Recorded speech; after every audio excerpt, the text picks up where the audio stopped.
શું તમે ક્યારેય 5 મિનિટમાં આમળા આથિયા છે? નહીં ને? તો આ વિડીયો આખો જોજો. હવે આમળા સારી રીતના ધોવાઈ જાય ત્યારબાદ જેટલા કટ આમળામાં લાગતા હોય તેટલા લગાડી દેવાના. મિનિમમ 7થી 8 આંકા પાડીને તૈયાર કરી લઈશું. ત્યારબાદ એક તપેલામાં પાણી ભરી લીટર જેટલું લઈશું અને હળદર અને મીઠું ઉમેરી સારી રીતે તેને હલાવી લઈશું. આમળા ડૂબડૂબા રહે તેટલું પાણી લેવું કમ્પલસરી છે. હવે 5 જ મિનિટમાં આપણા આમળા બનીને તૈયાર થઈ જશે. હવે ચેક કરી લો. ત્યારબાદ આવી રીતનો કલર થઈ જાય અને થોડા એવા ટ્રાન્સપરન્ટ થાય એટલે આપણા આથેલા આમળા અહીંયા રેડી છે.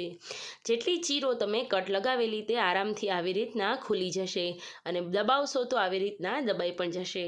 હવે આમળાને આખા વર્ષ માટે તમે જો સ્ટોર કરવા માંગતા હોય તો એરટાઇટ કન્ટેનરમાં આખું પાણી ભરી હળદર અને મીઠું તેમાં ચમચી ઉમેરી દેવું. તો આ આમળાને તમે ગમે ત્યારે ખોલશો અને ખાશો તો રહેશે આવા સોફ્ટ અને ટેસ્ટી. થેન્ક